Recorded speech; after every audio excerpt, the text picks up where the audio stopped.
Life Pie opened yesterday, so a lot of our listeners went to see it yesterday. So Ang Lee's adaptation of Jan Martel's allegedly unfilmable novel, screenplay by David McGee, whose previous credits include Finding Neverland. And you have basically Irfan Khan, who's a very established leading man, and Suraj Sharma, who is the newcomer, as the young and old Pi. The story is the grown-up Pi is visited by an author with writer's block who says, I hear that you have an extraordinary story. Tell me your story. And Pi says, well, I'll tell you my story, but it won't just clear your writer's block. It will actually make you believe in God. And what he then recounts is this extraordinary, sort of fantastic, fabulous story. He grew up the son of a zookeeper in India. His father decides to move the family and the animals to Canada. They get in a boat.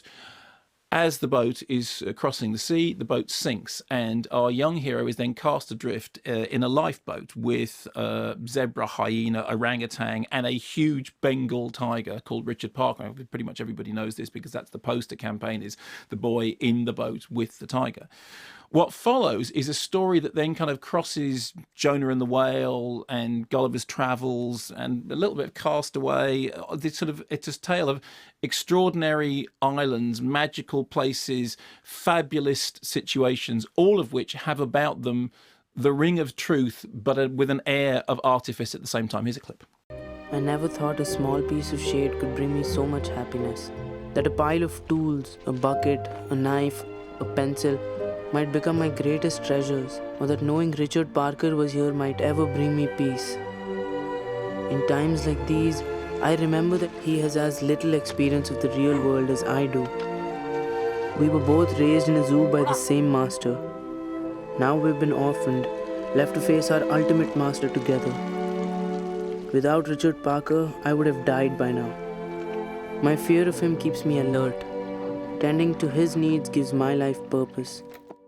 So several things to say. The first is he's really good. It's a really good piece of casting and, a terrific performance. It is a story about storytelling, and therefore the nature of the storytelling is all important. And it is very much to Ang Lee's credit that the lines of the storytelling are so clear. I mean, people talked about not being able to film this, I think partly because what they meant was on a technical level, how are you going to do it? Well, the CGI graphics are extraordinary. I mean, they've filmed real tigers, but you're talking about, the putting together live action and CGI in a way which really needs to be seamless, that gives you the impression that you genuinely are cast adrift on a boat with these wild animals, including the tiger. And I have to say, it does that rather brilliantly. It's at the heart of it, it is a story about the nature of storytelling. It also has at its heart a thing about the nature of nature. This is nature which is red in tooth and claw. It is not nature which is soft and cuddly. All the time, the relationship between him and the tiger is based on the fact that the tiger is essentially dangerous. I mean, funnily enough, having watched Jack Reacher in the same day that I saw this, I was reminded of that thing that Herzog says in the documentary Grizzly Man about the great mistake that was made by Timothy Treadwell, was looking into the eyes of a bear and seeing something cuddly and calling it Mr. Chocolate and Fluffles. And Herzog said, when I look into the eyes of the bear, all I see is a half-bored interest in food. And Herzog always had this thing that you misjudge nature at your peril. And one of the things that's interesting about Life of Pi is that it doesn't do that thing about attempting to soften up nature. It is a film about the way in which nature exists and animals and people, and as to some extent one huge buffet in which the big fish, the little fish is eaten by the big fish, which is eaten by the bigger fish, and the world is magical and strange and dangerous all at the same time. It's also worth saying that because it's made in 3D, and Roger Ebert, the American critic who I admire enormously, has exactly the same reservations about 3D that I do, but has written a review in which he said, I love the way the 3D is used in this. Here's my feeling about the 3D.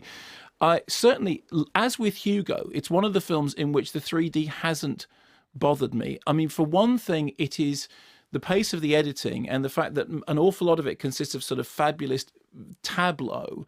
The 3D didn't trouble me so much. There was a couple of beautiful shots, like looking from the bottom of a lake up to a layer in which there's a boat floating, and then you see birds flying overhead. I mean, Ang Lee has clearly sat down and thought, okay, if I'm going to use 3D, how am I going to use it? In exactly the same way that I think that Scorsese did with Hugo. It's also significant that both Hugo and Life of Pi potentially would play to a younger audience than perhaps the director was best known for. And that's not to say that it's just a kid's film, but it is, Life of Pi is a PG certificate film.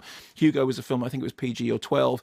Films which could play to a younger audience. And therefore, I mean, it is clearly true that a younger audience are more tolerant of 3D than an older audience. Here's what I thought the best way of describing the 3D in Life of Pi is. If you read Alice in Wonderland, it's a wonderful book.